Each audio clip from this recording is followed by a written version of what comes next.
Hello, I am Suzanne Spooner, and this is an official QHHT session segment.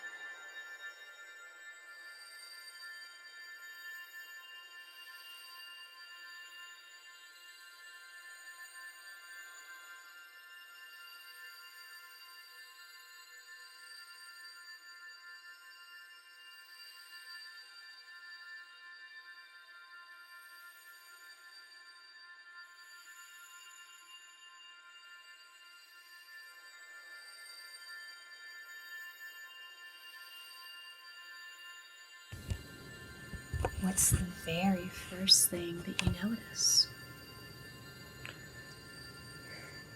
I'm inside. And describe what you notice inside. I see a hearth with cooking pots. I see a dirt floor and a wooden table. I'm sitting in a chair, and my mother's at the fire making food. Okay, and describe what your mother is like. She's wearing a robe of sorts. It's a single piece of clothing, and her hair is tied back. She's beautiful. And you're sitting there at the table while she cooks? Yeah, she's making dinner. Something special. Oh, why is it something special that night? I'm graduating. Oh. I'm leaving the house after this. Okay. And let's focus on you just a little bit. Can you tell me more about what you're like there? What are you wearing? I'm wearing something like, it's not pants, it's like a skirt. It's like a skirt and a shirt over top of, on my top half. Okay. There's a blue belt holding the skirt in place. Does the body feel more male or female? Male. And young or old? Yeah, young. 15 today. Okay. Oh, okay. Body feel healthy or not? Yes, very healthy. Great. Okay. And you have the blue belt. Mm-hmm. Do you notice any other jewelry or ornamentation on your body? No, I'm not allowed to wear jewelry. Oh, and why is that? I'm going to become one of the priests. Oh, and tell me more about what you know about becoming one of the priests. Their job is not to be adorned. Their job is, they have work, very important work to do. What do you think that important work will be? Yeah, I can only imagine, but I know it has to do with some kind of, some sort of connection to our God. Okay, very good. And you said today is the day you're graduating? Growing up. Growing up. Okay. Yeah, today's the day I'm growing up. I have to go become something more than a child now. Okay. And that's your 15th birthday, you said? Mm-hmm. Okay. So she's cooking the meal. Are there others with you and her, or is it just the two? It's just us. Our father is off at doing his work, and my brother and sister are playing out in the backyard. Okay. It's not a yard, it's a garden. It's a garden. Okay, you're doing so good. Anything else going on there that you notice?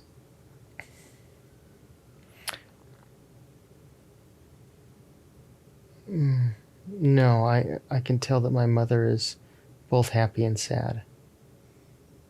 but more happy than sad. What makes her sad, do you think? Well, her son is going to go to the temple now, so she'll still get to see me, but she has to let me go become myself now. I see. Okay. And describe to me what the temple is like. What do you know about it? The temple is a very large tower. It's 4 sides that taper as they go higher up, and then it's a gold tip. And they say that's how they communicate with God, through there. That's all I don't know. That's what the people say, the neighbors. So to become one that goes to that temple, to become one of the priests, is that your choice, or how is that decision made? That's my choice. You have to choose it. You are not chosen. And how did you come to that choice? I want to know who God is. And so have you undergone your training yet, or is that what's to come? That's to come.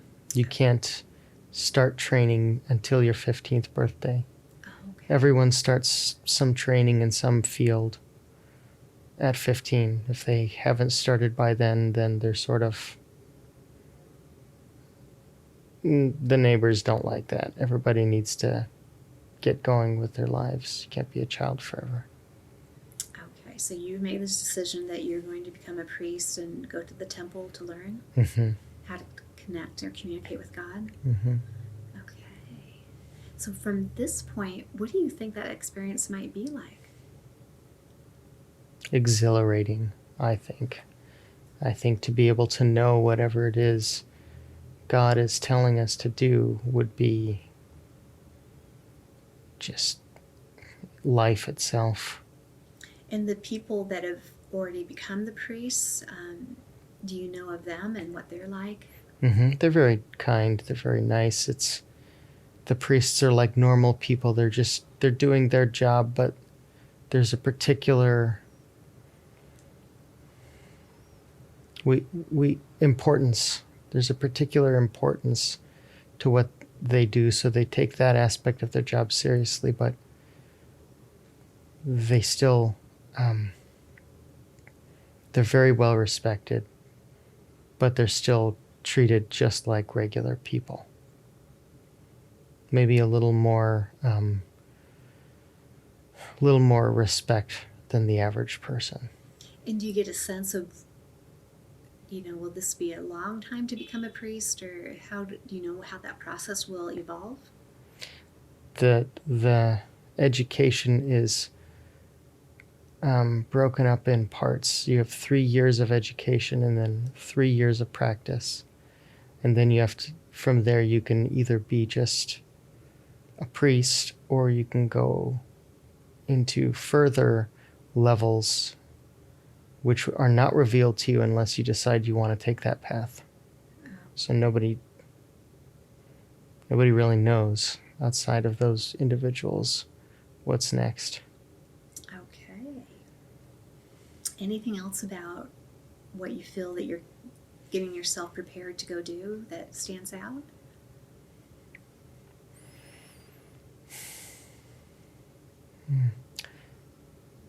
Not particularly. My family's proud.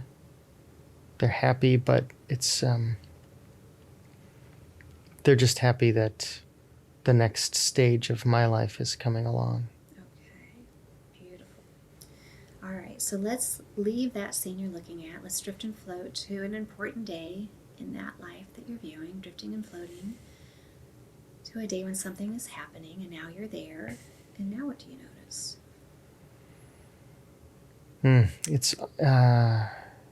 It's our graduation process. Oh, tell me about from education and then into practice. Okay.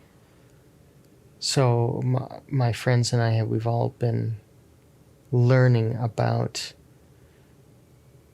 the various ways of of communicating with God, but not just that.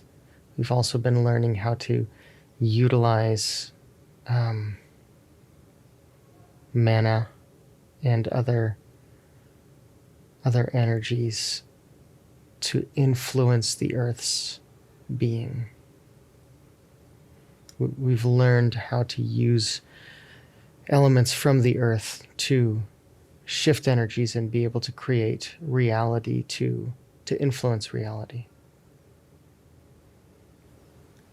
And so tell me, let's go back to how you communicate with God. What can you tell me about that? It is through the stillness of your own being to become a receptor for the clarity of his being. There is a person, we think it's a person who communicates with us specifically. And this person actually knows about who we are and where we came from.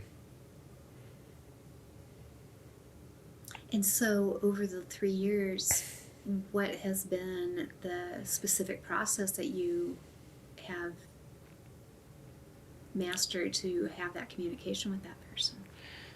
A lot of sitting and doing nothing. A lot of sitting quietly and trying to just stop having the thoughts of a child's mind and start receiving images and words from this other being. And what was it like for you when that started to happen? I loved it. It was very easy for me to still my mind. Way easier than the others. And They all care about their childish things, and I am very ready to move on. what were some of the images and the words that you received as you were starting to get that information? I saw images of him and where he comes from. Or more accurately, where he is right now. And how would you describe those? He is tall, very tall, longer arms and legs, still proportionate like a person, like a human. His skin is gray, and he sits in a stone chair in a large room, and it's the only object in the room.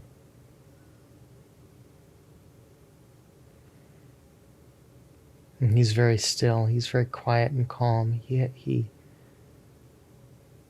feels very focused, but very good. He very much cares about all the peoples of the earth.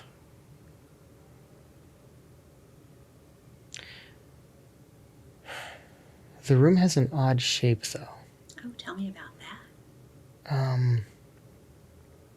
When I see myself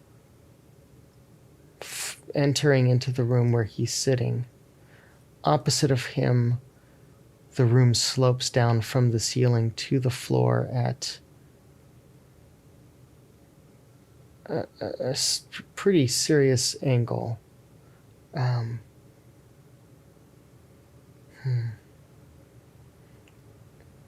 It's stone, but for some reason it's as if he's able to see through it, to view out what's in front of this room. I can't. Interesting. When he does that, what do you think he notices? Whatever's in front of his room. It's a vessel. Oh, describe what you mean by that. We're inside a ship of some sort. But all I can see is where he is. That's what I'm focused on, so that's what I see. Perfect. You're doing great. You had also mentioned earlier about learning how to utilize the elements from Earth to influence realities. Mm-hmm. Can you give me more understanding about that? Yeah, so they teach you about that technically every particle of Earth itself was formed intentionally when the universe was created. Everything came to this moment on purpose. So every particle of stardust throughout the universe holds within it the intention of its creation, and that intention creates it into the physical being that it is, and that every intention has power within it. So, for instance, let's say obsidian stone. You can use obsidian stone if you're trying to anchor an intention of solid, down-to-earth being. And you can use that stone then as an anchor for yourself or for an energy that you're trying to use to influence out others. For instance, if the population is upset about something, the priest could get together with obsidian and they could sit and meditate on the people becoming calm and down to earth, and it would assist them. The stone would actually assist and focus their minds into achieving that goal more readily. Nice. Did you use other stones for other purposes? Every stone can be used. Every particle of earth can be used for something. And that's part of it, is you get educated on the catalog of all of the elements. Everything from water to stones, to crystals, to air, to the smells within the air, which represent, if you smell a flower, then that flower's producing a pollen that you take into your body, and that's why you smell it. And that pollen itself is also useful for various uses. Everything has intention within it. And so, over your 3 years getting up to this graduation day, what have been some of the other profound things that you have learned? That there's an ancient history to our people which we are unaware of, and it's critical for us to come to understand it at some point in our evolution. And do they tell you what that ancient history is about in those 3 years that you studied? They don't know enough to really be able to teach about it. All we know is that our people, the human beings which we are made of this earth, but also not of this earth. And tell me more about that. That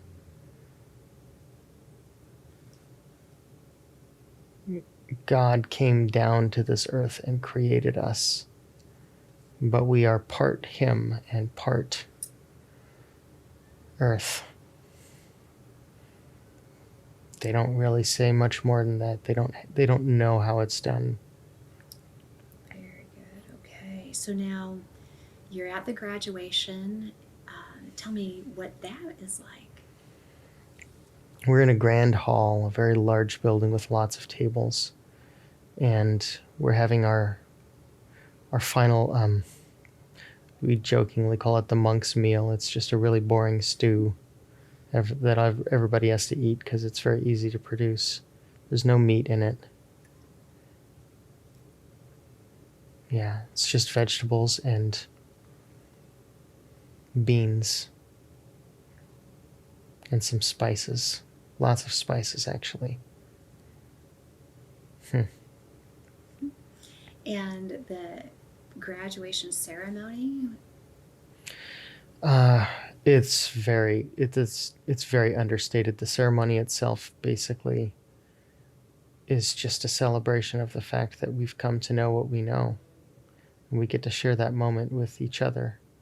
That all of us who have gone through that moment and have come through it together. is there, are there a lot that have gone through this learning with you, or is it just a few? What's that like? There are only about a dozen of us who have graduated this particular segment, but there are dozens more who are on their way through. So they start at different times? Yes, you could start at 3 different points during the year, and I started in the spring because I didn't want to wait. Okay. Are they both male and female, or is it just one or the other? Both are allowed, but it's mostly male who are interested. And there is one girl in our group. and what is she like? She's beautiful, and she's a pain in the ass. Why is she a pain? She argues with everyone about everything. She thinks she has to prove herself all the time. Oh. Why do And you think she's that way?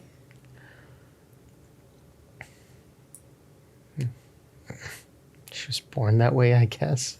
I don't know. Her family seems really nice and soft-spoken. Her father is very gentle.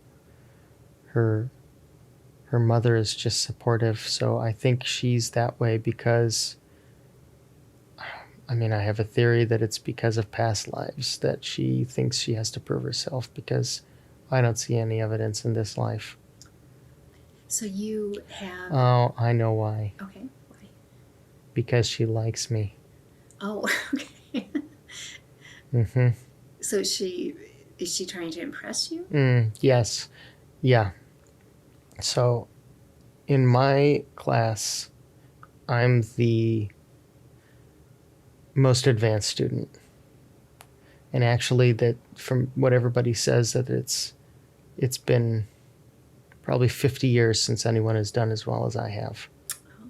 So that's why she is always arguing and always trying to make herself noticed by me, because she thinks she needs to do that in order to impress me. She doesn't understand that I don't care if no one else has come along in 50 years like me. I'm just focused on trying to understand what God is and how we can progress.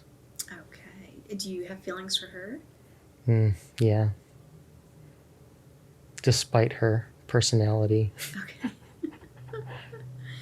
So, so what do you think about all that? Do you think... I'm going to marry her. She'll be my wife. Okay. So priests can be married in this experience? Mm-hmm. Yeah, priests can be married. They don't have any obligation not to be. It's they're just there to bring in the knowledge of God. In fact, if they don't get married, that's fine, but they will come to understand so much more about the depth of the universe and what we are as beings if they allow themselves to share the deepest part of themselves with another human being. Very good. Okay. So what will be your journey after the graduation? Now you're in your 3 years of practice? Apprenticeship. Yes, we get to choose what field we want to study the most. Practice the most. And then we go learn at the hands of those masters. And so what have you decided that you want to focus on more? Geomancy and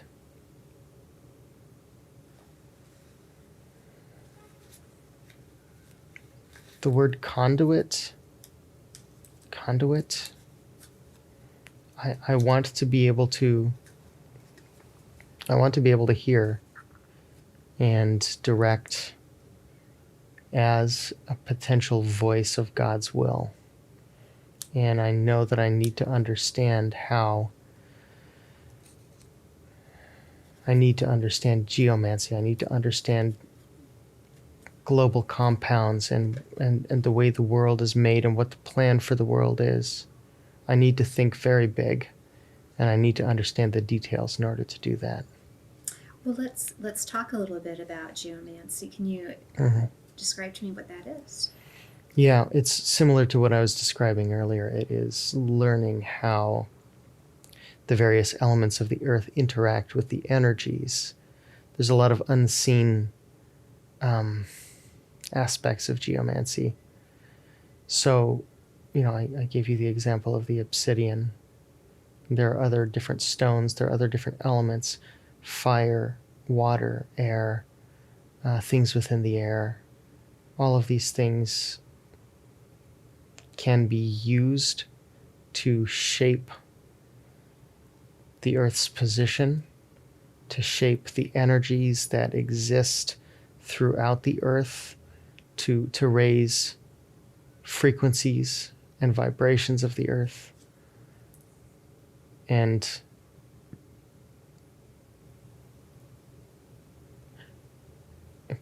especially, one of the things I just realize now is that the Brotherhood is trying to move throughout the globe itself to create these other areas so that they can communicate together. Oh, interesting. And raise vibration together, create different frequencies together. With what being the end result of that? Interconnectedness. It's our deep philosophy that we are all one, that we are all connected, but that because of the vibration currently we live in a fragmented state where different peoples around the world think that they are either all that exists or that they are they're different than us, which is only marginally true. I mean, we all are individuals, but we are all stardust. We are all the same at our core. And we believe that if we build locations throughout the world that are interconnected and focused on the goal of tuning the vibration, that we can eventually shift the consciousness itself away from fragmentation into interconnectedness. It's our way of bringing our philosophy to life. Nice. And has that been achieved at this point? Somewhat marginally. I mean, it's kind of a big planet. It's not. There's a lot of territory to cover. So no, we're not there yet. And you said that on top of apprenticing about geomancy, also something called conduit. Can you explain what that Conduit. is? Conduit. Oh, To be a conduit for the voice. Conduit for the voice.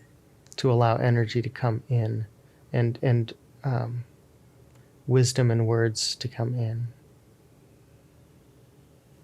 And do you have an understanding of what that is like, or how it's used to help others? Yeah, that's how we receive information from God. We actually receive that information and then we have to enact it. We have to do it. He's not going to do anything for us. So we have to be. There are only a few priests who are actually truly capable of visiting God. And most of them are very old. And I guess it was a surprise to them that when I was so young, I was able to visit God through my spirit. Nice. And so it's pretty clear that's what I'm going to have to become, which I'm fine with. I love it. So you've been on the radar for a while that this is... As soon as I started training and was able to go and explain to them that I went to see God, they were all very surprised. and happy. And so, do you have a knowing yet of what your apprenticeship will be like? Who you'll be working with, or what the experience will be?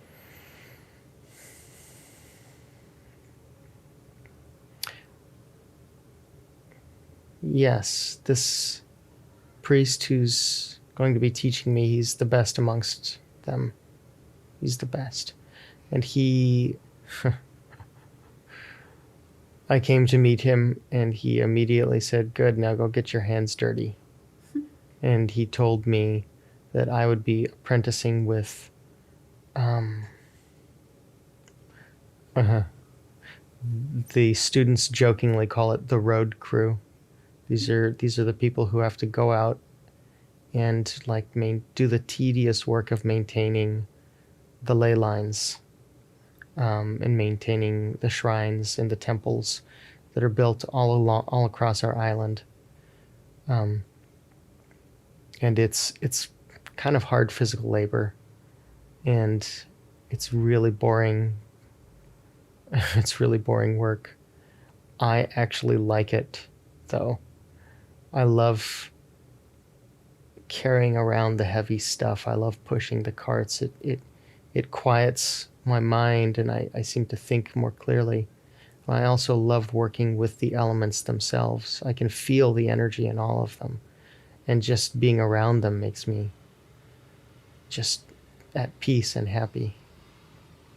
So, the ley lines that you're helping maintain, give me the knowledge that's been passed on to you about those.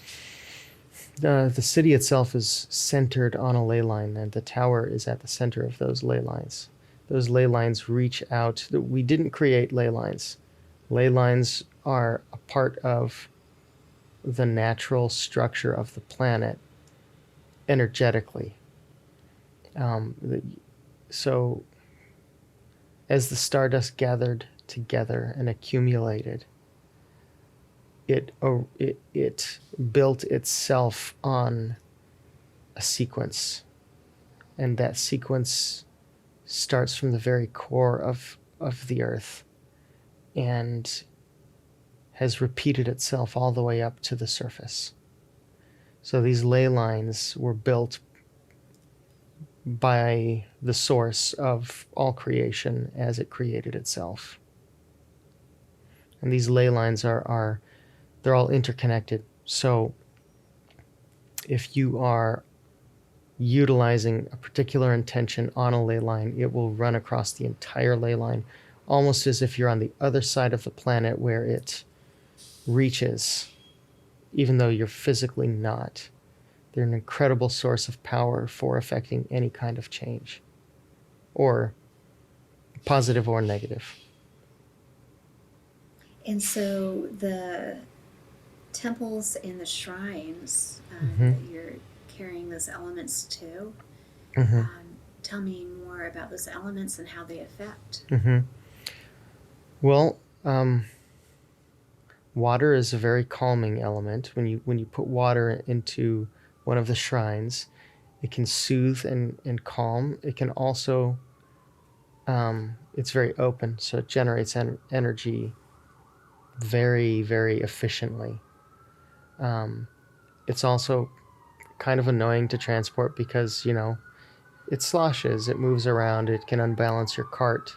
So it's a little bit difficult to transport to the farther ones, the ones that are quite far away. Other elements that we use. The other apprentices all joke that their favorite element to transport is air. Oh. Yeah, it's a dumb joke, but yeah, everybody says it at least once a day. I have stopped laughing. And then there's earth, and earth is an amazing element to me because if you're really focused on your sensory system while you're pouring the dirt into a shrine, you can taste it. You can taste whether it's heavy in iron. You can taste whether it's heavy in sodium. You can taste whatever was in that dirt. You can taste it. And I seem to be the only one who might notice that it's the wrong element for the mission we were given, and I have to convince everyone this is not the right dirt. We have to take it back out or it's going to ruin things. And at first they all disagreed with me, and now they just shake their heads and do what I say because they found out that I was right almost all of the time. Though I wasn't trying to be mean about being right. I was just adamant that if we had a mission, we had to complete the mission as outlined. Do you get a sense why this comes all so easily to you, more so than the others? Well, everyone tells me that I'm the one who they've been expecting. Oh, tell me more about that. It's one of those things that I shrug off because it doesn't help me to know that. They've been expecting somebody. They say essentially every 1,000 years or so, someone comes along who's very, very connected. And they're there specifically to bring along the next piece of the puzzle. And so, do you get a sense of that piece that you're bringing? I assume it's just the way I am. Like, I know that I'm here to talk to God. I know that I'm here to master the planet's energies and to lift the place up with light. I assume that's what they mean by that. Okay. I'm really not. There are other people who study prophecy and they come to me and they want to ask me questions and they want to tell me about things that they think apply to me, and I'm just like, only time will tell. You can't possibly know that. The only way it's ever going to be proved is 1,000 years from now, someone will look back and know whether or not that was right. So it really is inconsequential to me. Perfect. And out of curiosity, the girl that you liked, as you're going through this new learning process, are you together or apart? Yeah, we're together. Is she studying? She finally broke. Oh. She stopped trying to be. She stopped trying to be always competitive with me because I told her that I really liked her and I really wanted to be with her. So does she also learn the same things you're learning, or is she focusing on other things? She's focusing on healing. Oh, tell me more about her focus. Her focus is on how to repair physical bodies through the spiritual body. So it's somewhat similar in that she understands elements can really affect someone's vibration spiritually, and then that can help to heal their physical body. So she does. Our whole culture is based on the Earth's elements, but she focuses on how to find energy leaks or tears within someone's spiritual being, which always originates from the mind. And then she helps them to understand their thoughts, and then she helps them to repair their spirit, and it inevitably results in fixing their body. Beautiful. Does she even help you with your own body and spirit? Mm-hmm. How has she done that? Well, she likes to practice what she's learning on me. The truth is, I don't do a lot of damage to my body from my mind. I'm just too focused on what I'm here for. So there isn't a lot of that, I guess, going on with me. But, sometimes she and I argue sometimes because I might stub my toe and she'll be like, "You created that reality. You did that to yourself." And I'll be like, "Yeah, because I kicked a rock when I was trying to carry it." And she'll say, "Right, but you kicked that rock for a reason." And it's like, okay, right? I mean, that's true. right?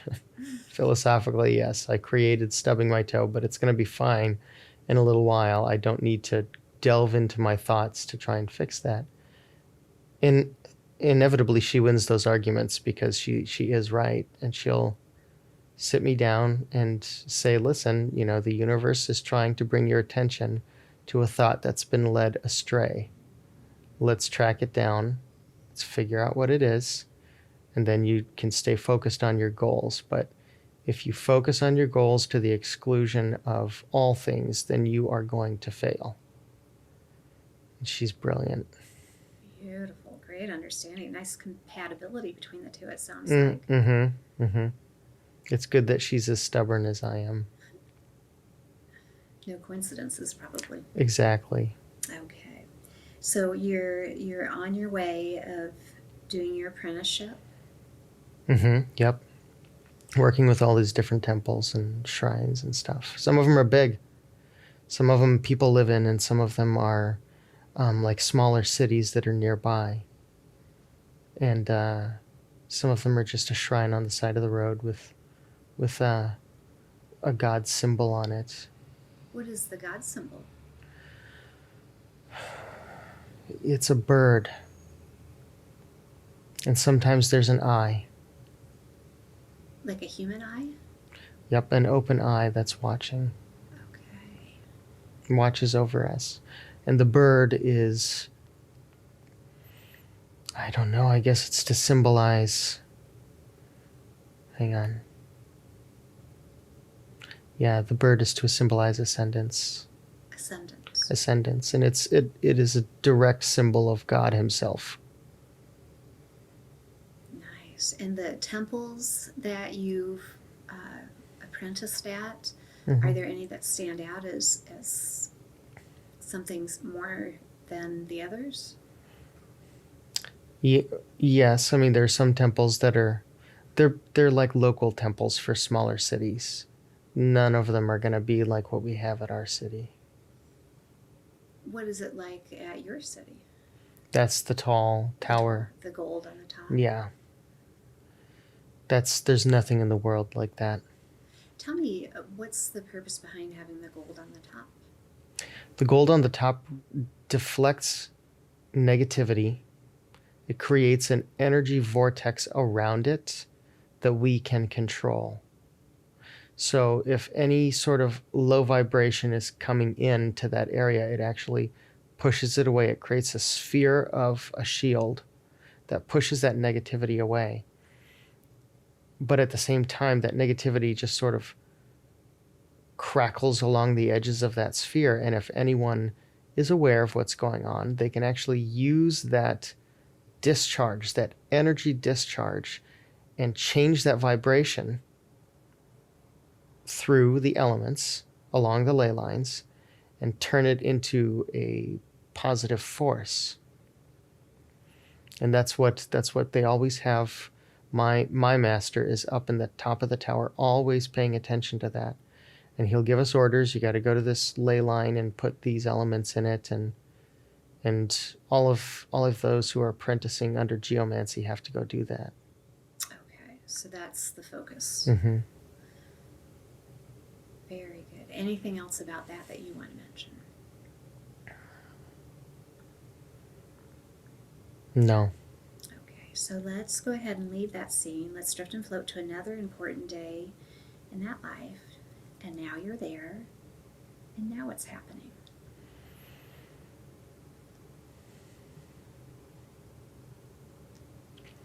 I see water. I'm in a boat. It's just okay. It's R&R.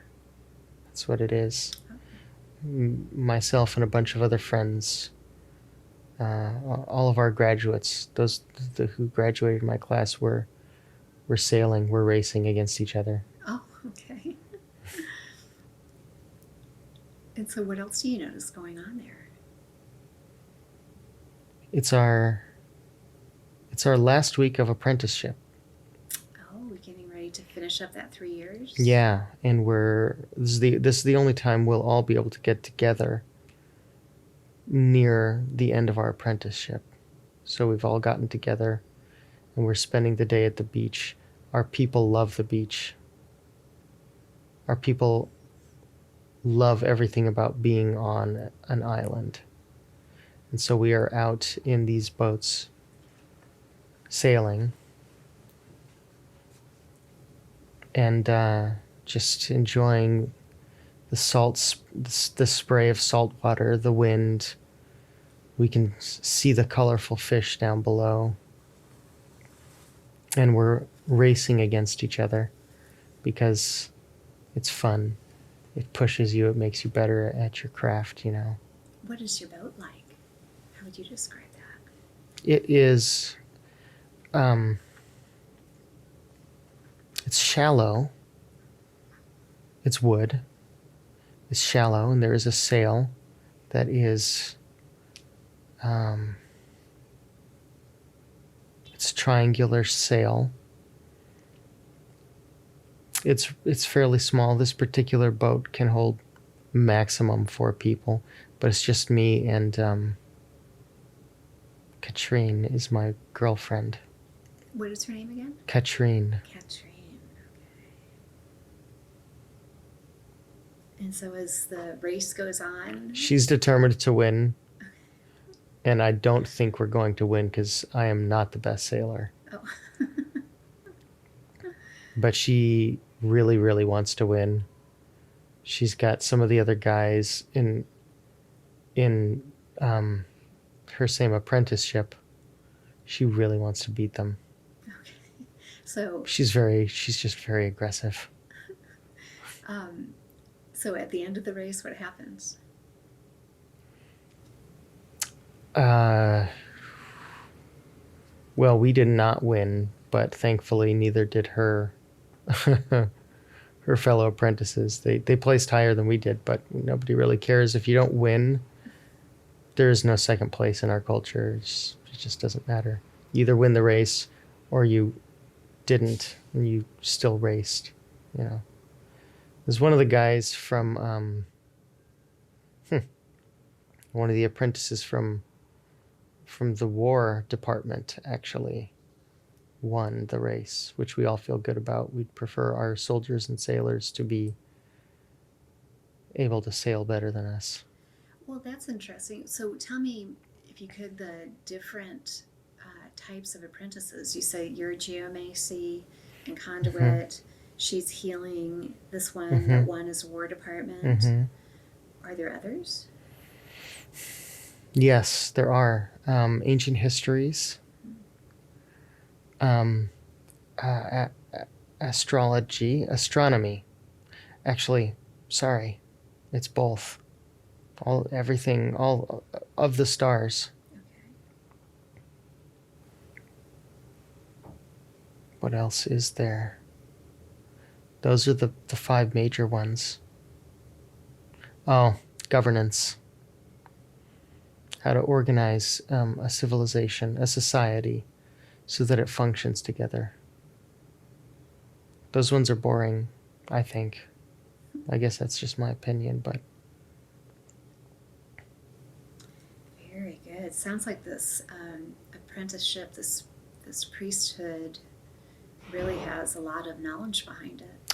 Engineering is another one. And yeah, it does have a lot of knowledge behind it. It has had thousands of years talking to our God, who gives us all kinds of information. And he gives us whatever information we need for the next step constantly. And so now that you've completed your 3 years of apprenticeship, what will your life be like going forward? At this point, now I have to, so I've apprenticed under Geomancy, and now I need to learn how to be a conduit. So I'll probably be spending a lot more time with my master, meditating. And he is planning on sending me to other temples around the world to um, learn about those other vortices in the world. And what do you think about doing that? Oh, it's going to be great. Katrine's a little annoyed because she doesn't get to come. Oh. How will you travel to those other temples? By boat and then on the backs of beasts. Very good. Do you have... Our island was not always an island. Oh, tell me more about that. It used to be simply an arm that reached off of the continent, but the Earth changed as it's always changing, and it covered up the land bridge between us and the continent. So it's very shallow. In fact, there are parts where you almost could just walk across it, because that's how shallow it is, but it's still too deep for you to actually walk across. And now it's technically an island because it is separated. Okay. And the other temples, do you have knowledge of what they will be like when you visit? They will be stone and maybe a little more crude than ours, simply because they don't have all the same resources that we do. We're the center. But they'll be powerful. They've identified through God. They've identified the best nodes to build on, and they're trying to build other temples there as well. It sounds like I'm going. Actually, part of it is I'm going there because they've developed other building techniques, because they're newer buildings, and it would also be good for me to learn about how those different shapes affect the energies. So, what do you find out when you visit about those different building materials and building shapes? They always have to use what stone they can find in their area, because that stone created that vortex, right? So they have to use that stone to harness the energy. But they always use a crystal to focus it.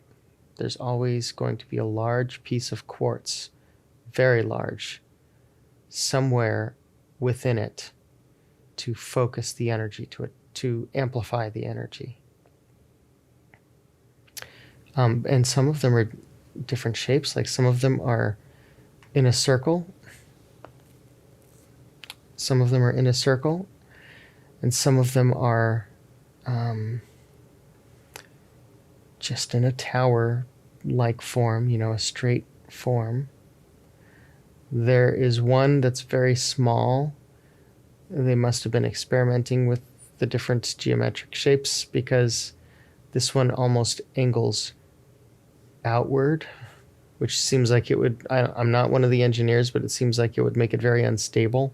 So it starts at like, a man's height in diameter at the base, and then it reaches up, a few building heights, and by the time it gets out to the end, it's like 10 men's height in diameter. So it's like a reverse, I don't know. It doesn't taper in, it tapers out as a cone. Okay. And I think they're trying to create a larger surface area. The higher up it reaches, a larger surface area, because they think it will collect more energy. So for some reason, I guess they think the energy at this particular vortex isn't underground. It's more up what flies around in the air. Maybe that's what they're doing. Okay. Collecting the energy in that capacity. Right. So it sounds like lots of different ways that they're using the towers and the stones in order to... Yeah, they're very thoughtful. They're trying to figure out... And, they're at play. They're trying to figure out all these different ways to work with the energy and see what they notice, see what they can find. Sometimes it can take a long time to get results, And if we go forward to when you've completed all of this traveling to gather your knowledge, what are some of the things that are most important or surprising that you've learned?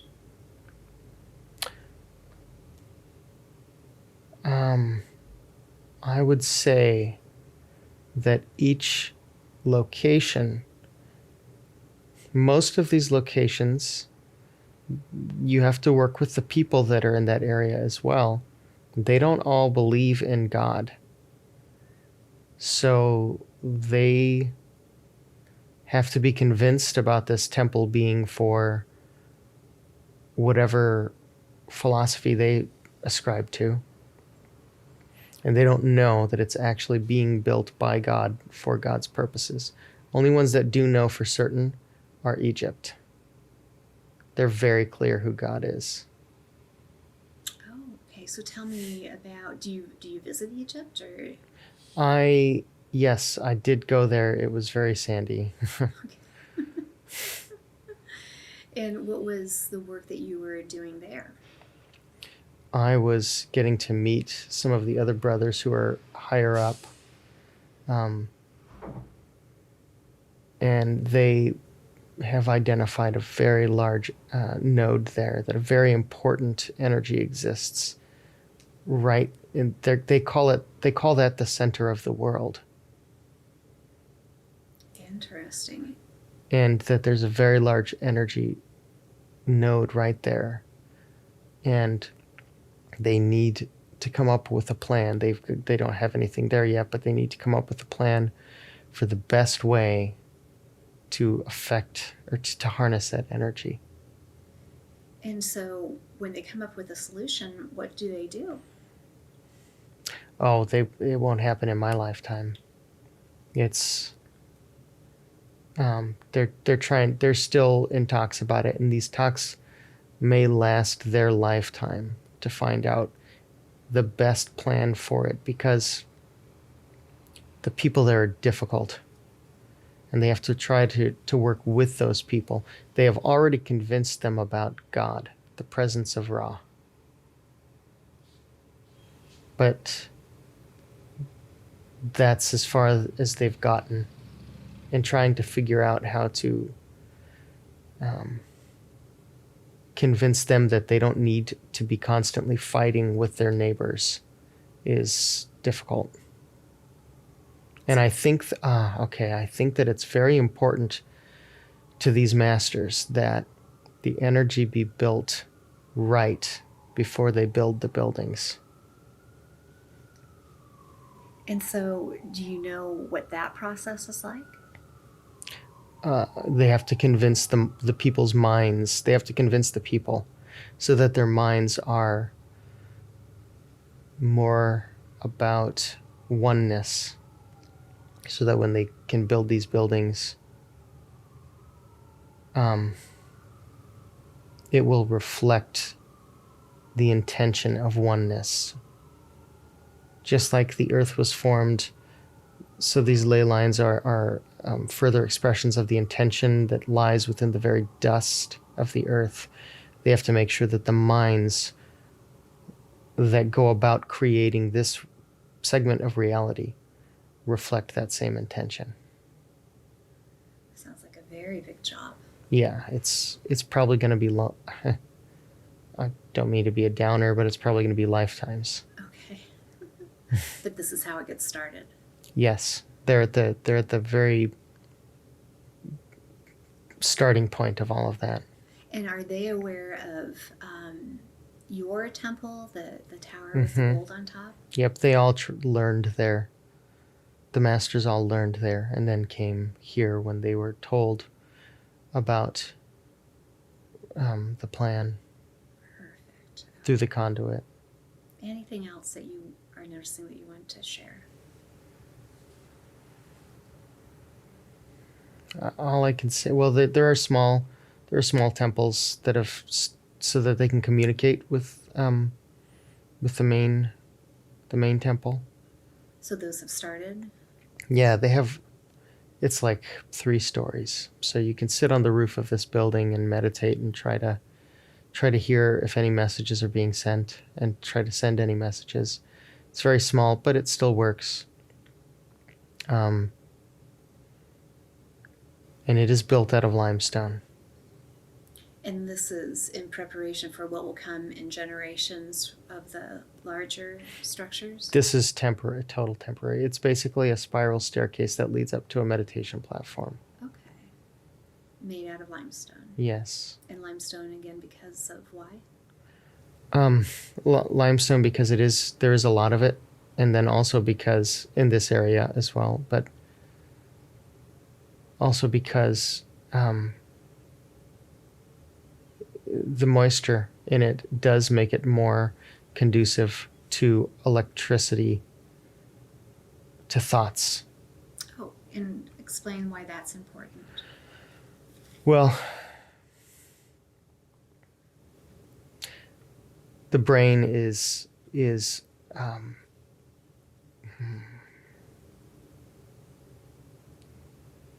the brain is full of electricity, and the mind, that's how the mind stimulates the body on earth. So that electricity, if it's flowing through the brain, but you're sitting on a tower of a stone which has all this water in it, it just enhances your brain's ability to focus. So when you're sitting there on that tower and you're visualizing the gold point of the tower back home, all that energy in the rock below you is yours for the taking. You can use all of that energy to magnify, to amplify your thought and push that message across the ocean. Nice. Beautiful. Makes it sound kind of simple. It's simple in theory, Yeah. but practice is very hard. Okay. Very good. Thank you. You're doing really great. Okay, so let's leave that scene that we're looking at. Let's drift and float closer to the end of this lifetime that you're viewing, to a day when something important is happening, and now you're there. And now what do you notice?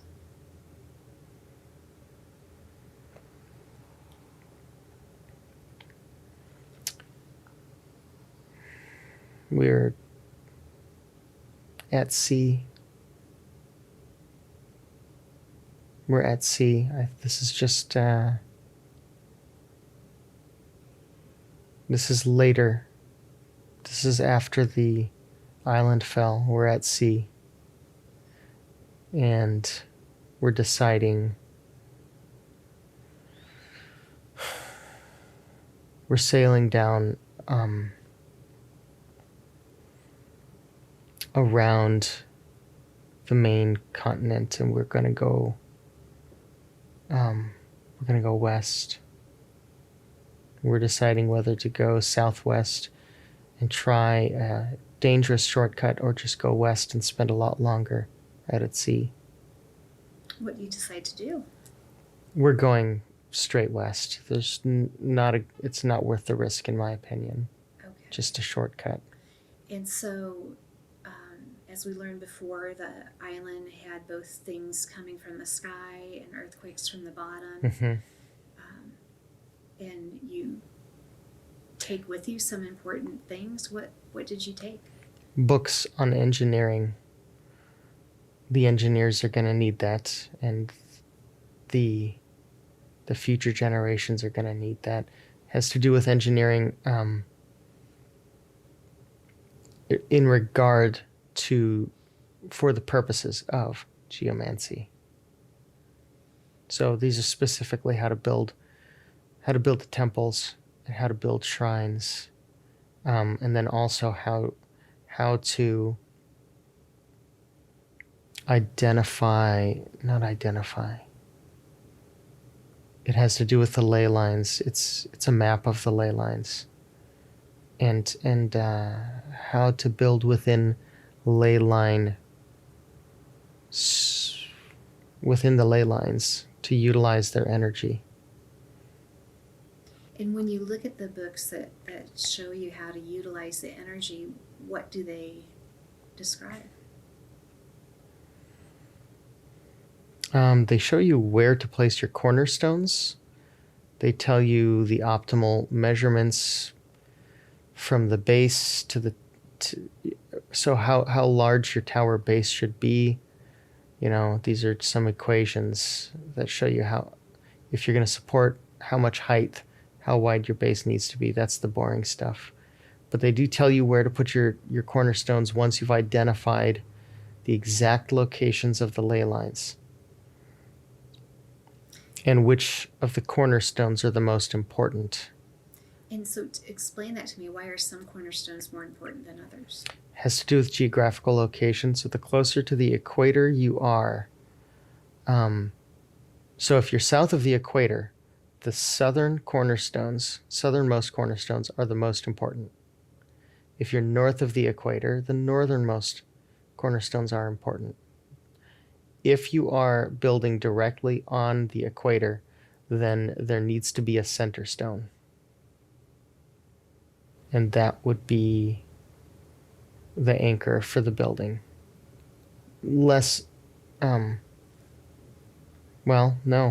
For engineering as well. But the equator has less power available to it in general. There are some areas that are really good, but in general, the equator is, because of the Earth's rotation, the equator doesn't have as tight of a rotation as if you're up in either or down in either of the hemispheres. So the closer you get to the poles, the more... Well, you don't want to get too close to the poles. It's more like midway between the two. There's going to be a tighter rotation, which gives you more raw energy to work with.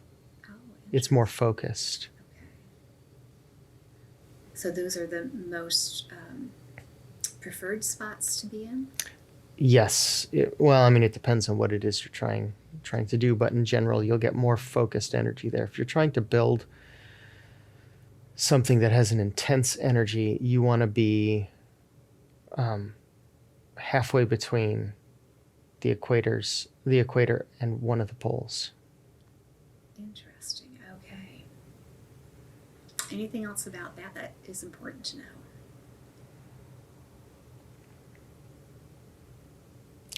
Throughout a lot of history, people have tried to create power sources, sometimes with good intentions and sometimes with bad.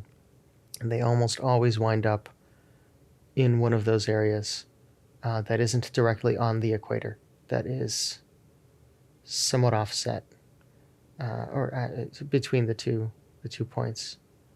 And it would be really profound if somebody could do that. If somebody could do that, then what do you think would be the effects?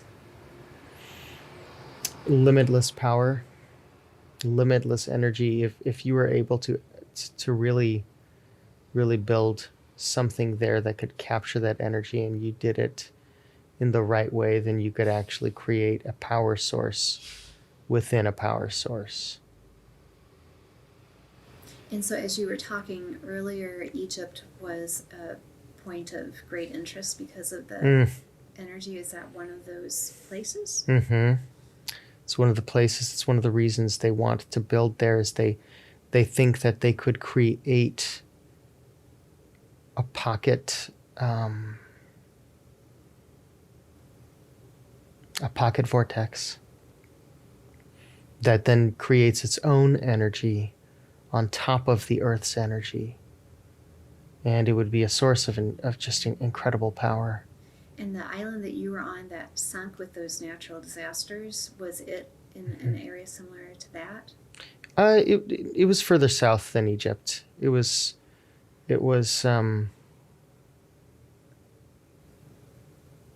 actually, if you go to the southernmost part of our island, it's really not a very long sail to get down to the South Pole.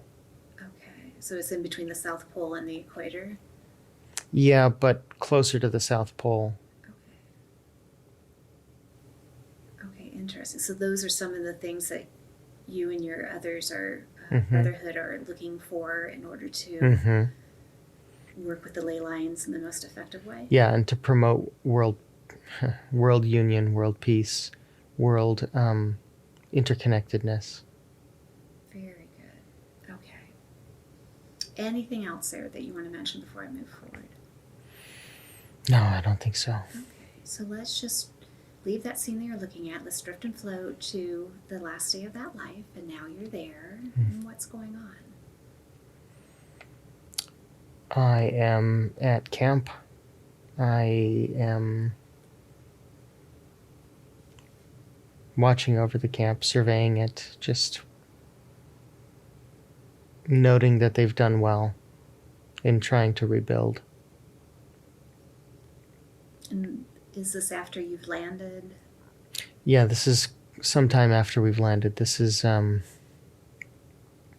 think it's been a few years, and we've made contact with the locals, and we're working with them, trying to raise their consciousness.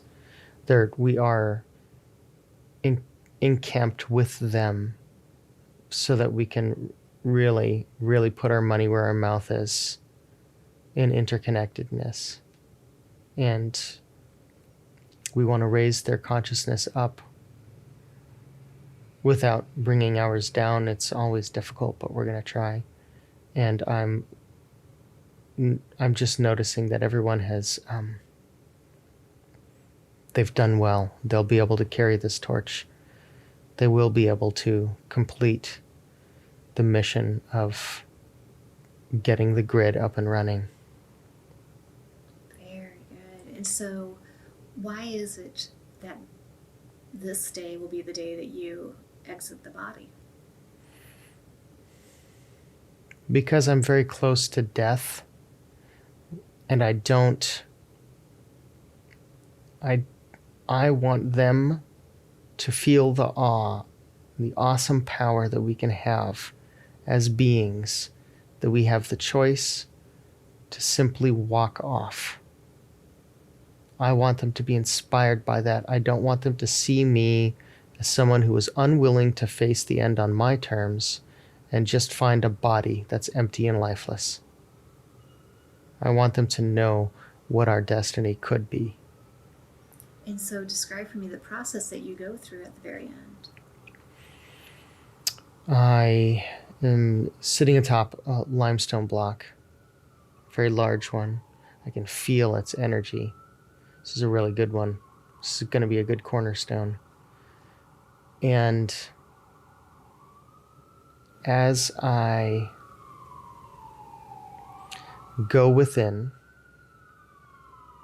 and find the part of myself that is eternal, that is timeless, I focus on that.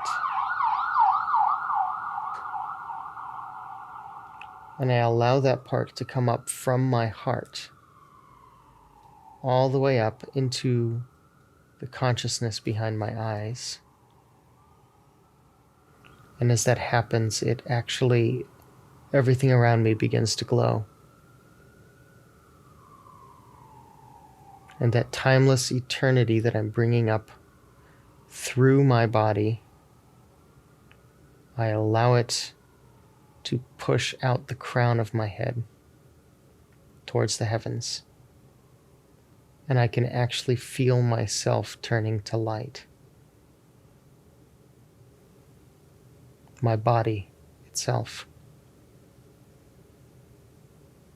It must be amazing. Yeah, it's unbelievable. That the most amazing thing is that when you convert yourself into that light, into that energy, there is no longer a sense of time. It is eternal.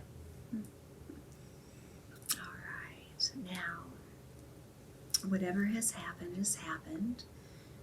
You've left that physical body, drifting and floating away. And now I want all the consciousness and personality of Jeremy back into the body. May I speak to Jeremy's high self, please? Yes. Thank you. Now I know we purposely wish to go back to this lifetime of Indra that he experienced before, but you've shown him different times, different information. This visit, why was it important to show him the things that you did show him today?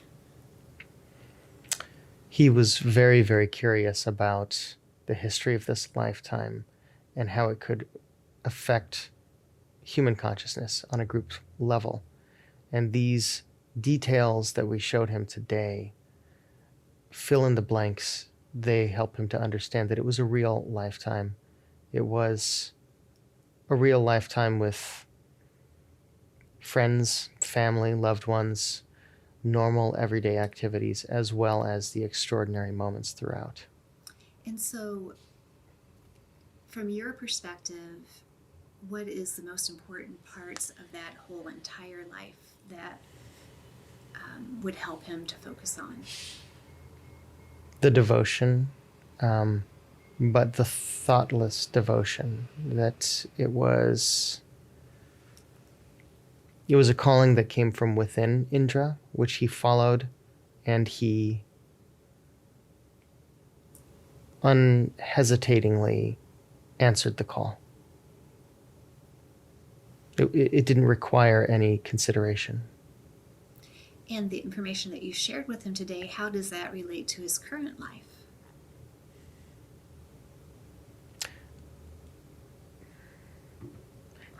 It relates to his current life in that anyone is currently capable of accessing their higher self, of accessing their purpose, their destiny, from straight within their heart. They don't need to think about it. Okay. Okay. And, well, as you know, he came into the session with some more questions he would like to have answered. Would it be okay to start on that? Yes. Can you also scan his body? Is there anywhere physically within his body that could receive some healing or repair? Yeah, his ears actually do need some healing. Okay, and what's going on with his ears? There is some deterioration there energetically that if he could use some healing there, and it would, part of it's genetic. He's inherited some issues from his dad's side. Okay, and so is that the origin of the issues, or is there more to it? Well, that's the genetic origin of the issue, but spiritually the issue is listening. It's actually being willing to hear, both inside himself and outside himself. Okay. And that is also handed down from his dad's side. It's a spiritual issue. Okay. And so what are you doing to completely heal the ears? We're going to use light, and we are going to encourage a heart connection. And why is it important to encourage a heart connection? Because the issue ultimately comes from a separation from heart. It's an indulgence in ego to not hear when someone is talking to you. So the heart connection is what will open him up and open his being, as well as open his ears. Okay. And what will he notice differently after the session because of that being healed for him? He'll be able to focus better. He will not be as... he won't be blocking outside information from coming in. Nice. Similar to the skills it sounds like he had as Indra. Yeah, very, very astute. He already knows how to do that, right? He's just pulling it Yes. forward into this current lifetime. Absolutely. Okay, and Absolutely. he'll be experiencing that, talking with God or getting the information that Yes. helps him to move forward. It will be different for him than it was for Indra. Indra was actually receiving communications from a physical being. And how will it be different for Jeremy? He'll be hearing the spirit itself. Oh, interesting. Interesting. How is that from one experience to the other? What are the similarities or differences? You still listen from the same place, but the what's heard originates from a different source. Oh, nice. Okay.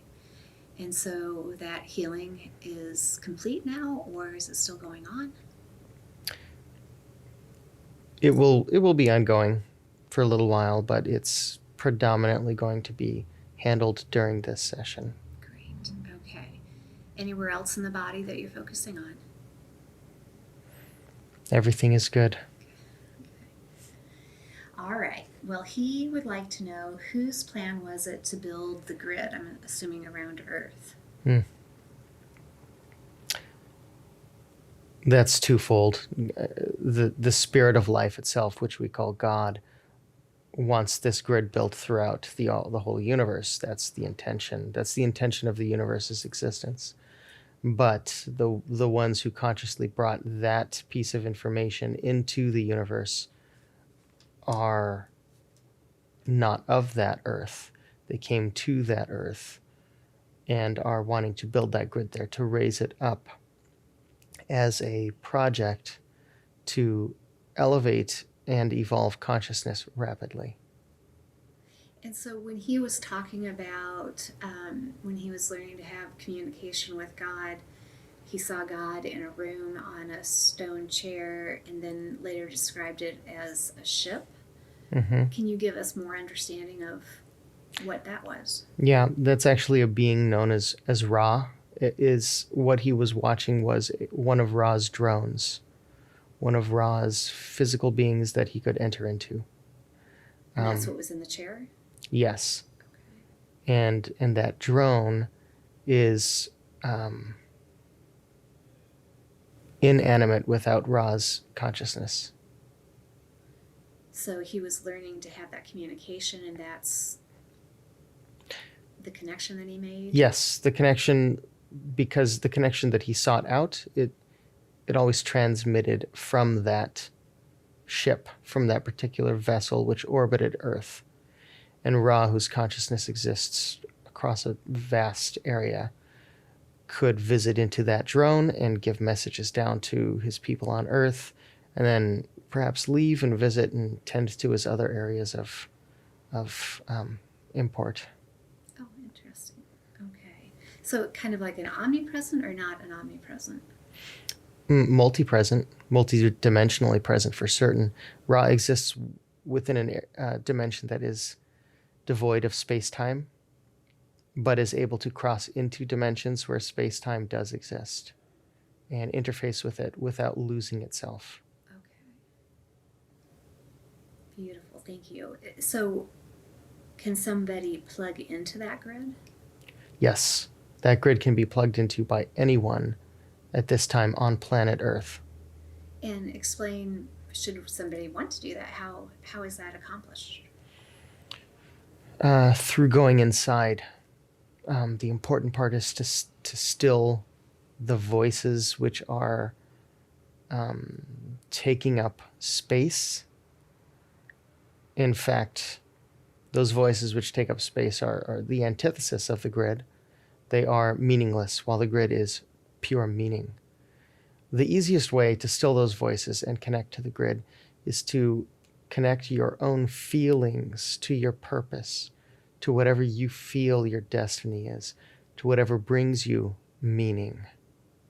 And if you connect your feelings to that meaning, you will find yourself completely overtaken, just over like a wave washing over you of energy, of positivity, of love, of peace, of inspiration, of motivation, all of those things. That is the grid itself. And it exists within all things which breathe and even those which do not. It exists in anything which contains life within it. Wonderful. Okay, thank you. He would like to know, how can someone leverage the grid's power to create a new reality? Well, the easiest way to translate that into human terms would be through imagination. So if you've done this, you've connected to the grid, you've focused on the things which bring you meaning, which bring you purpose. And I don't mean the physical things you do. I mean why you're here, the center of your heart. You focused on that. From that place of perfect peace, you can allow your envisioning process to create an entirely new reality around you. And that can range from anything to something as menial as the car you drive or the job you have, to your purpose, what you will achieve in this lifetime. You can re-envision any of those things. You can reimagine them. You can bring greater depth. You can bring more facets. You can bring more dimension. Any of those imaginations you wish to indulge in, you can, and it will begin to immediately build in your physical reality. This is not something that would be instantaneous necessarily, though sometimes it is. It can be quite instantaneous, but frequently, depending on the size and scale of the dream that you're trying to bring into this world, it may take what you call time. But it will happen. Continue building it, continue imagining it, allow that imagination to have a life of its own, allow that dream that you've had to have a life of its own, and believe and understand that it's already real. It just isn't physical yet, and it will come to you. It will create itself before your very eyes. It will wow you. It will bring you wonder and joy. And we were talking about that at lunch today, about he was and his wife are making plans for the winter, and they let go of some things in their lives and new things came in, and they're able to do what they wanted to do in the wintertime. That's a great example. So they were attached to a particular idea that they had of how they were going to achieve what they wanted to achieve. And at the same time, their spirit was calling for the shortcut. Let's just do this the way of the light, the way of love and joy and happiness and all that good stuff. And because they were more open to that than having to slog through the horrible low vibration consciousness that they were willing to accept, because they were open to the other way came upon them. They created it unconsciously, well, subconsciously. They created that opportunity. But what it did for them, which I'm really glad they took that particular path of going from the low vibration into the high, because what it did from that for them is it showed them within themselves the bridge that they are able to cross at any time from a low point to a high point. So now they have it mapped out within them exactly how to feel their way through from negativity into positivity. And so as we were talking again at lunch about maintaining that, what advice do you have to make that be more of a consistent, continual reality, that new way of thinking through the feelings and the heart? It's important to remember it's somewhat like a muscle, and if you don't practice it all the time, you'll get tired. So the first thing is, if you want to be always living from your heart, you have to practice always living from your heart. And you have to be willing to be in that energy and tune your body to its vibration. And once you get critical mass, once you get that snowball rolling, it will run itself, and then you'll always be in your heart, and it'll be crazy. It'll be amazing. So is that where humanity is headed with all these great shifts and changes that we're making? Absolutely. They just don't know it yet. So tell us as much as you can about all of that to help others to experience the same thing. So humanity is at, well, they're past the crossroads. Humanity has actually gone from this point where they could either go into darkness or go into light, and we're all into light now. And there's a large portion of people that don't understand what's going on, and they're very confused. And Right now, they're being entrenched in their own negative consciousness so that they will hit their bottom and rise up and join the rest of us. And the rest of those who are already moved along are simply having to continue pushing forward into the light to create that distance, that perceived separation between those who are entrenched in negative consciousness and those who are moving forward. Because it adds tension, it adds pressure onto the rest of humanity to come along. Very good. Thank you for that. He would like to know, where does genius come from? Genius is a facet of God. It is a facet of life. It is one of the many aspects. It's one of the essential ingredients that is used to create life itself. Just as other qualities are, which are not genius but are essential, such as caring or compassion, genius is important. That is where life gets recreated, reimagined. That's where the box that we all live in gets broken down and thrown out the window. You need the structure of that box. You also need the genius that operates outside of that box to understand what the box is and reimagine life in a whole new way. So how could Jeremy or anybody tap into that part of them that is that genius? Genius exists devoid of fear. It exists devoid of rules.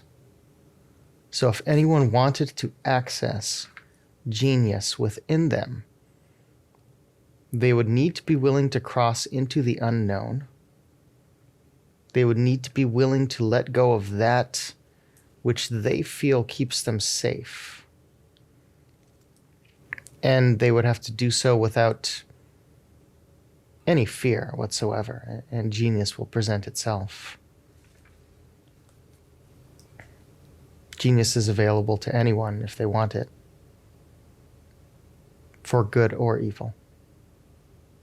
So if he were to really tap into that genius part of himself for good, what do you see him experiencing or creating?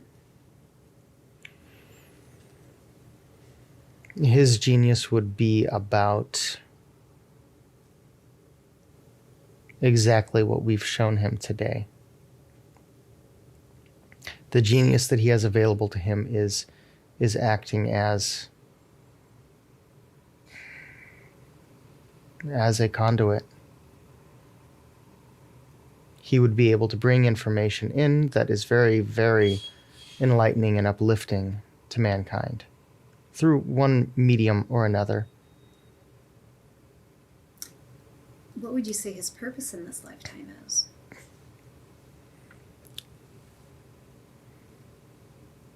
His purpose in this lifetime is to be a light upon the hill.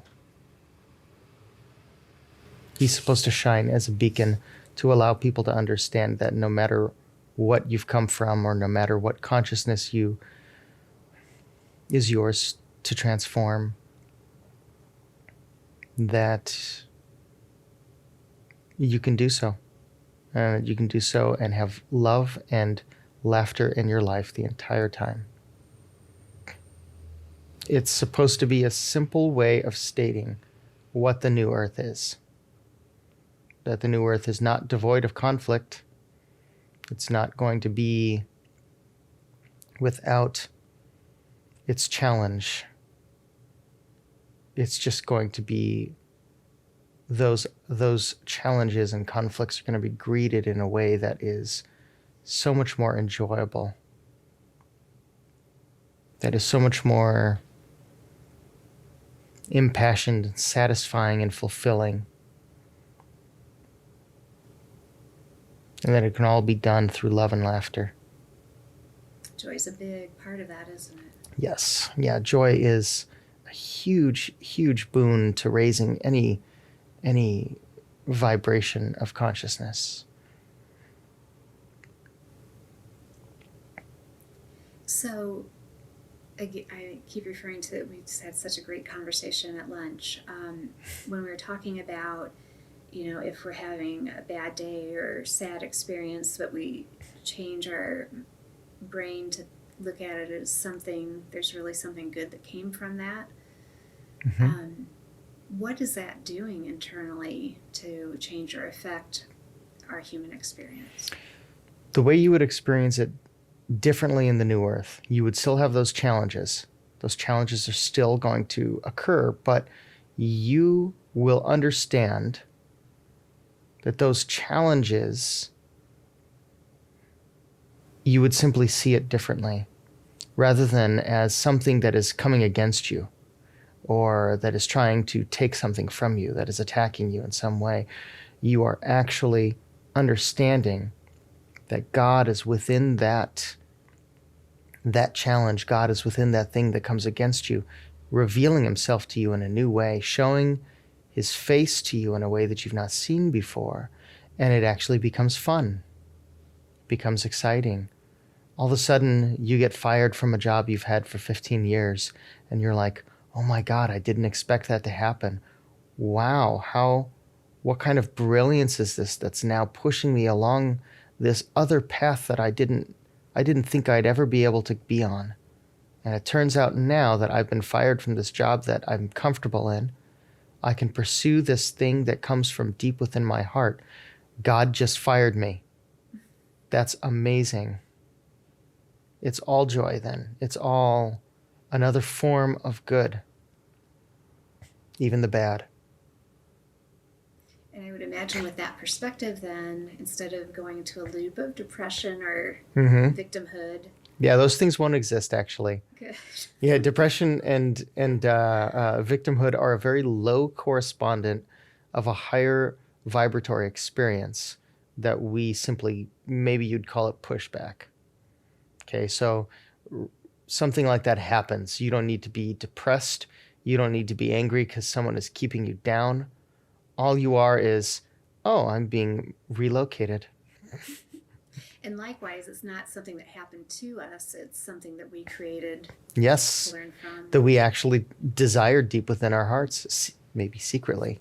Maybe you secretly desired to get fired from that job because you actually hated going to the office every day in this boring cubicle, whatever it is, whatever the story is. You created the alternative and you did it on purpose. And you should be just, patting yourself on the back then. Perfect, thank you. He asked, what is prophecy? Prophecy is a way of scrying into the many varied possibilities which exist in your time-space dimension. You perceive time as linear, but prophecy is a way of seeing through a dimension where time and space are not linear. They all unfold instantly in the same instant. When you scry into that dimension, you see the many different forks of what can be, what could be, not necessarily what will be. And the brain is incapable of understanding that. And so it translates it into what will be because it perceives reality in a linear function. But time and space are only perceived as linear in this particular dimension. Okay, very good, thank you. And why do we need to experience human amnesia? You need to experience human amnesia so that you can start from scratch every time, so that you can, through free will, choose your path until, and this is important, until you choose the perfect path every time as second nature, or actually as first nature. And then at that time, amnesia won't exist anymore because you'll be at one with yourself in a timeless state. Amnesia only exists so that you have something against which to climb.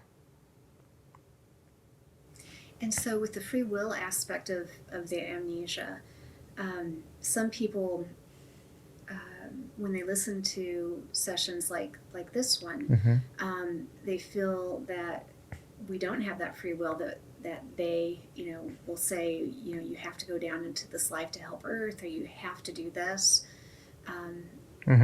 That's the only way their brain is able to translate information from the other side. They can only do it as an imperative, and it's really based on a feeling that they have where they're supposed to do this. Really what they're feeling is that's what the plan was. That's what their plan was when before they arranged this life, when they came over. And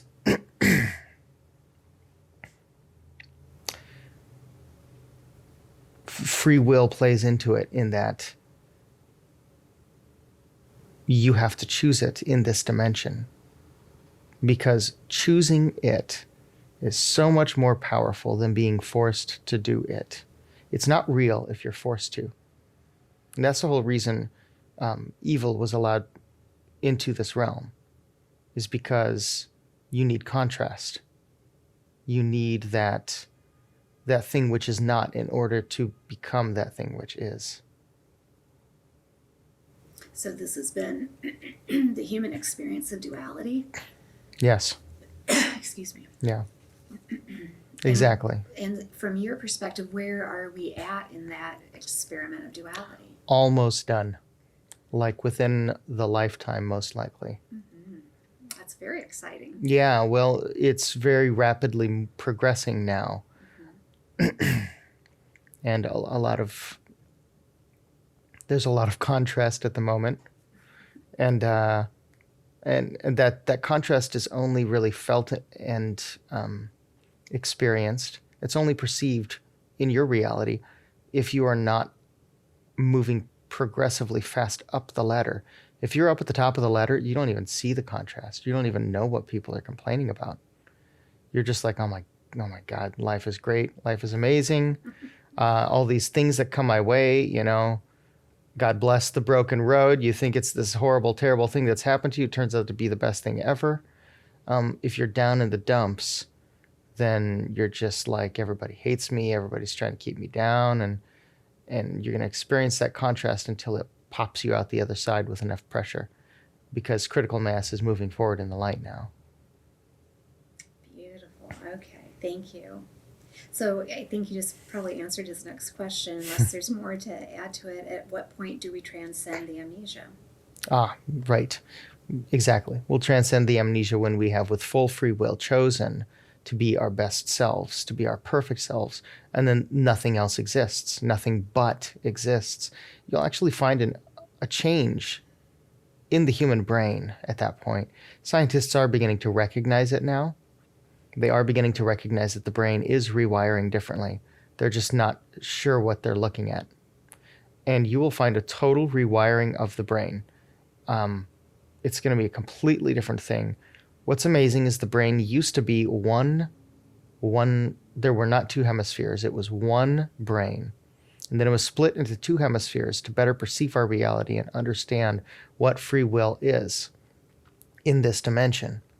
And then now we're at the point where the brain is rewiring to have two fully functioning hemispheres that are interconnected, not separate, but individual. And that means when those two things are fully interconnected, fully functioning together in unison, you will transcend amnesia. You'll transcend all of the limitations of the mind. So is that in similarity to when we talk about merging the left and the right side of the brain, or is it different? Exactly. That's exactly what it is. They're not going to become one brain, lobe, sphere. It's going to be separate hemispheres that are in unison, which is far more powerful than without. And so where does that leave fear or the negative characteristics that we've placed on what we call ego? Well, those are all lower correspondence to higher truths. So negativity is simply a charge of electricity, just as positivity is. But when you're in a low vibration, something that is just a very slow moving energy level, negativity is very deleterious. It's very heavy. It's very dark. It's very difficult. When you're in a high vibration, negativity is just a powerful charge that pushes. It pushes something forward. When you're in a low vibration, it's like it pushes it away. It's a huge, huge difference. When you're in that high vibration, negativity isn't even perceived the same way. Fear doesn't exist. You just know you don't walk out in front of the car when it's moving, 80 miles an hour. You don't have to be afraid of what will happen. You'll just go, I'm not going to go that way. That's it. I think you're reading his list of questions as we go here, because he does ask, what is the purpose of evil, and when it's finally overcome, what will happen to it? Yeah, all of that is interconnected, actually. Evil is negativity. That's all it is. It's evil is going to probably make some people mad, but evil is not bad. Evil has a purpose. Evil serves the good just as anything else does. And the difference is the perception of evil changes. So when you're in a low vibration, evil is scary because fear lives at that low vibration. When you're in a high vibration, evil is simply darkness. And darkness is not in itself something to be afraid of. Darkness is a very important aspect of being. Without darkness, there is no light. In fact, scientists are confirming this now as well as they study space.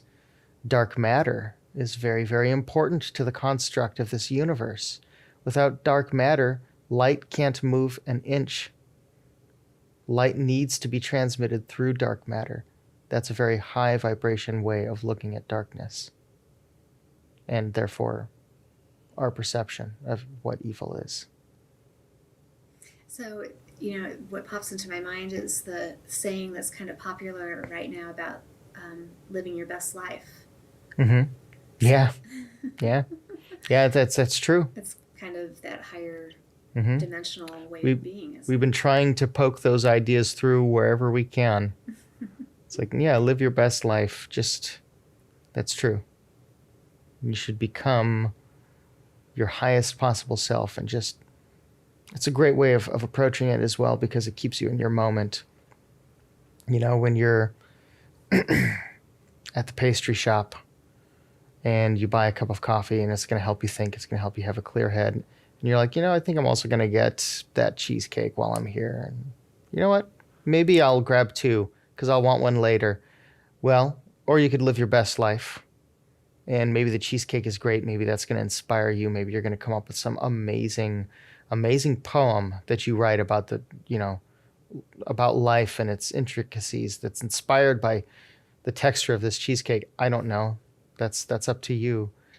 But at the same time, maybe you don't need a bunch of cheesecake. That's you have to decide. It's free will. Choose your best life. Very good. And as you continue to do that, choosing your best life, how do things change?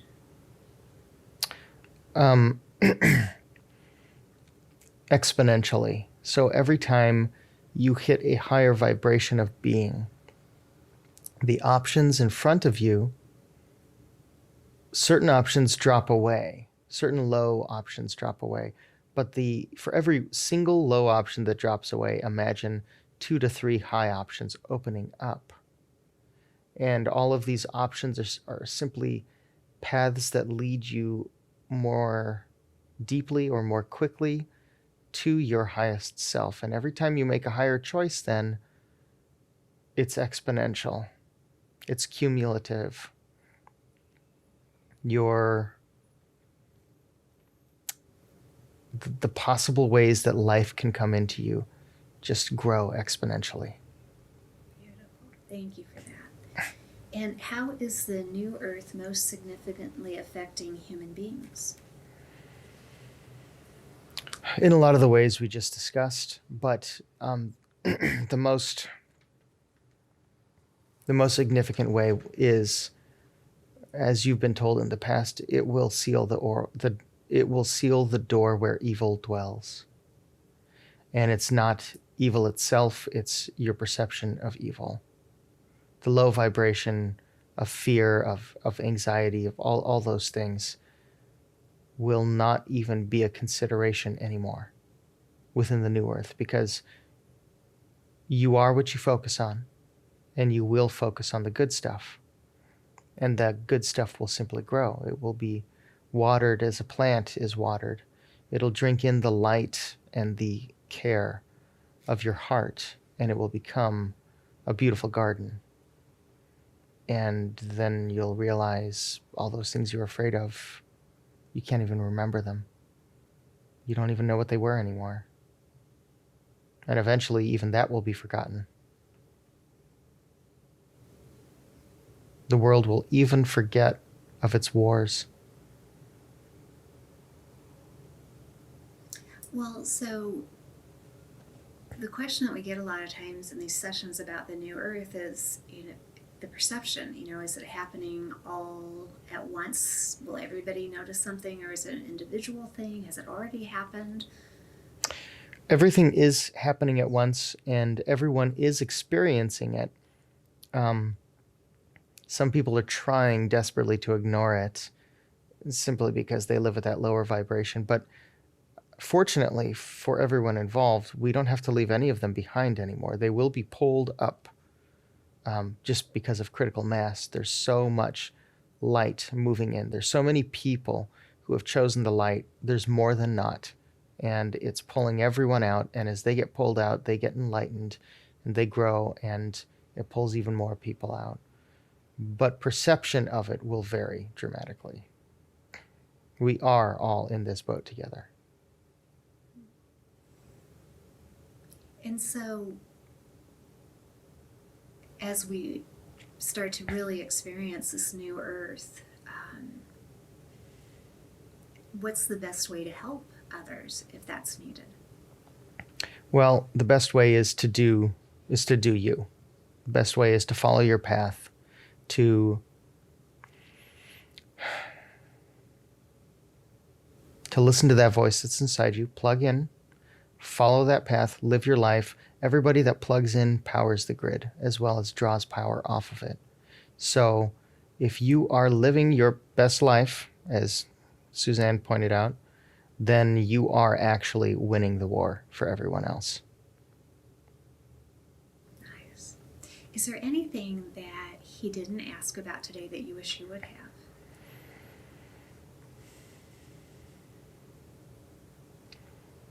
No, he's doing what we want him to do. When he looks back over his entire life this time, what do you think he'll be most proud or excited about? From this point in this life? Or towards the end of that life, even the current life, looking back. As Jeremy we're talking about here? Correct. I think he'll be most proud that he got the message, that he was able to bring it in, and he involved only very little mental distraction in his life. That he stayed true the whole time. Is he still connected to the master that taught him in the lifetime of Indra? Yeah, always. Always. That master is a master, an ascended master, and that master is always the one who picks the apprentices that will outshine him. He loves to do that. So any teacher-student relationship in the world where the teacher chooses a student who knows will surpass him and loves that aspect of the relationship is connected to that particular ascended master. Is there a name to that ascended master that he's connected to?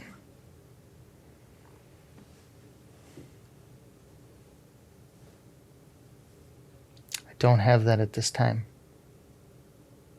All I can say is that it is an Eastern ascended master. Perfect. Thank you for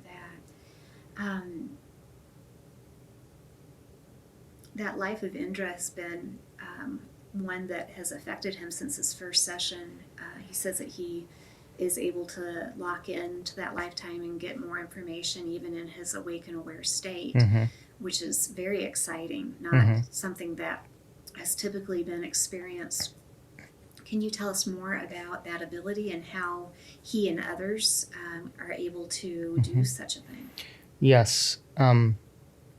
Anyone who lives at a certain vibration, a high vibration, and is willing to put in the work for this, can absolutely access any of that information at any state of awareness. The dreamscape is going to be less important than the waking scape as you progress here. So he's able to do that, as well as anyone else who's at that vibration, which is also related to the being awake while under hypnosis. You'll find people are more and more awake as it progresses here, as the vibration lifts. And that hopefully you come to understand that means that your job is still just as vital in asking the questions, that the role you play with them is very, very important. That doesn't diminish just because they become more aware. And so as the clients are experiencing themselves being more aware during sessions, right now where we're at in that process is where they feel that they're making it up, or this can't be true. We're trying to explain that it's very exciting. They're becoming more connected to that part of them that knows everything. What would you have to add to that to help them understand this new feeling of awareness in this deep state of hypnosis? What I would say is your left brain is specifically designed to delineate the boundaries that exist within this dimension. Your left brain is the part of your brain that knows that your body is not someone else's body, that knows that when you're sitting in a chair that you are not the chair. However, your right brain knows, and knows unequivocally, something different, which is you are the chair. Your body is someone else's body.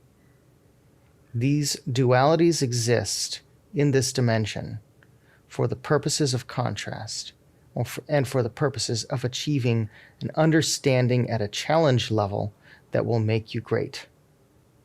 So when you're lying awake on a table and you're aware, and yet in hypnosis, you need to understand that both of those truths are true, and that your left brain is not the side of your brain that needs to come up with the answers. Your left brain simply needs to observe and to learn and to understand and incorporate the knowledge that it's the analysis that it's undertaking. Incorporate all of that into itself. That's its job. That's what it's designed for. But it doesn't need to come up with the answers. That's what your right brain is for. It will create the answers. The other thing I would say is for those people who are asking themselves, how can I be sure I am not making all of this up? You just need to ask yourself one more question. How can you be sure that you are? It's an equally valid question. If you think you're making it up, it's equally as possible that you are not making it up. It's very, very possible that those things which you think might be memories that you've buried, that you're bringing up and fancifying with the story and creating this amazing illustration of someone else's life, of a past life, those seed thoughts which you think spurred on this imagining of a memory, those were things that were placed in your path to remind you of who you once were. You're not creating something. You're not making it up in your mind. because you remember reading about it as a child. You read about it as a child and you remembered it as an adult because it meant something to your soul.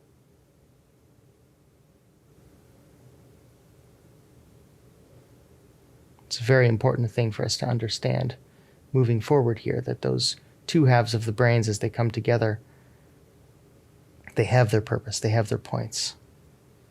And don't let one side dominate unequivocally. Okay, very good. Thank you so much for that. Any other information for him that would be most beneficial for him to know? One last thing for him to know is that as he raises his vibration, his particular gifts and talents, his sensitivities will awaken. And he's going to need to start studying how to use those gifts and talents, how to protect himself from lower vibrations, from negativities, negative energies, and how to use his gifts and talents to create positive energy to replace negative ones whenever needed. And how can he best do that? Some of it's going to come from within him, and the rest he should be studying. He should find a teacher if possible, and if one is not presenting itself to him, then he should very much study shamanic arts from every culture that he can. And how will that help or benefit him? Ancient wisdoms exist within those which are still true today. And as he begins to awaken and become more sensitive to energies around him, he needs to know what it all means and take teaching from his elders to guide him as he comes up.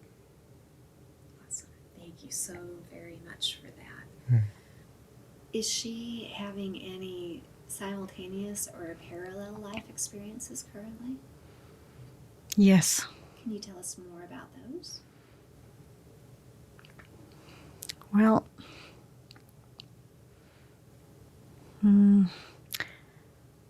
we're not supposed to talk about it. It's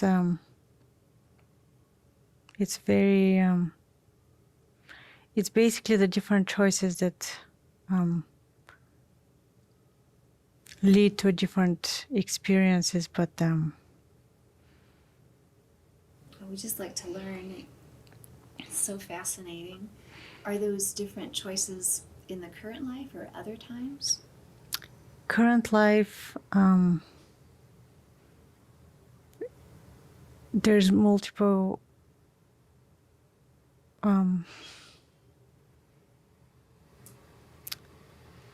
it's the same. It's like if you imagine that you're living that same life in all of its different versions because of the choices that you made, and it's existing there. So if she, for example, didn't come to the United States or didn't marry Jeremy, there's those other possibilities at the same time? Yes, and they're not wrong necessarily. There is no, it's just play, it's just experience. Right. Well, Dolores talked a lot about that, about making a different choice and having a different life experience, and that they're all happening at the same time. Would you say that? Yes. Excellent. And so I'm just curious, does that then give her soul, or any soul that does that, a wider range of experience?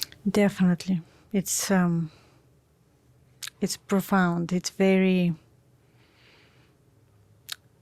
very efficient way of using lifetimes, because you're still experiencing them and you're focusing on this one, but those other ones are as important. Nice. And so they're just as real as the one that she's focused on currently? Yes, in a way, yes. Do you think those aspects of her are in any way aware of her in this focused aspect? No. And you're watching through all of those different experiences. Yes. What do you think her soul learns from the other experiences that she's not focused on at this moment?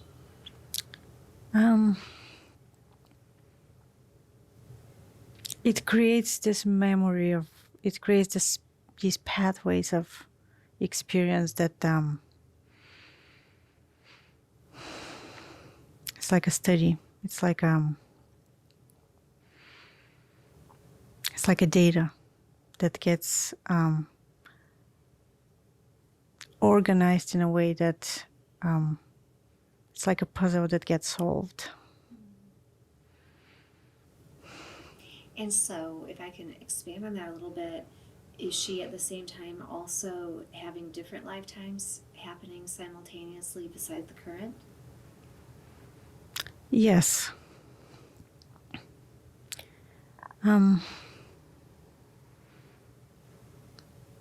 Because there is no time they can, it's not like she's locked up here and she can't move.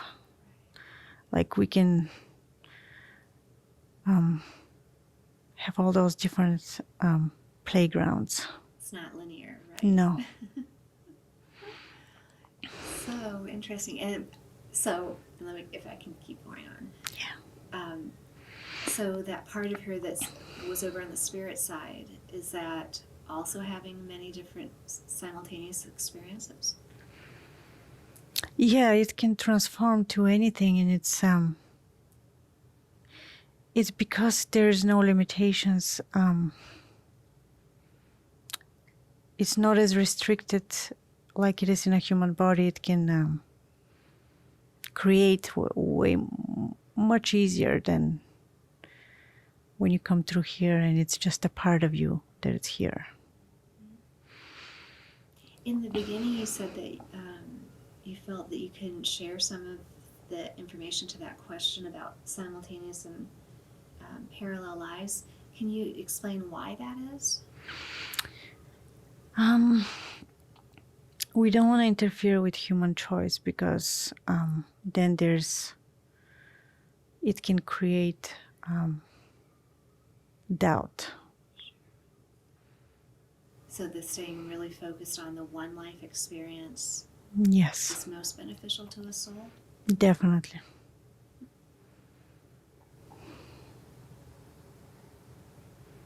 That's so interesting. Thank you for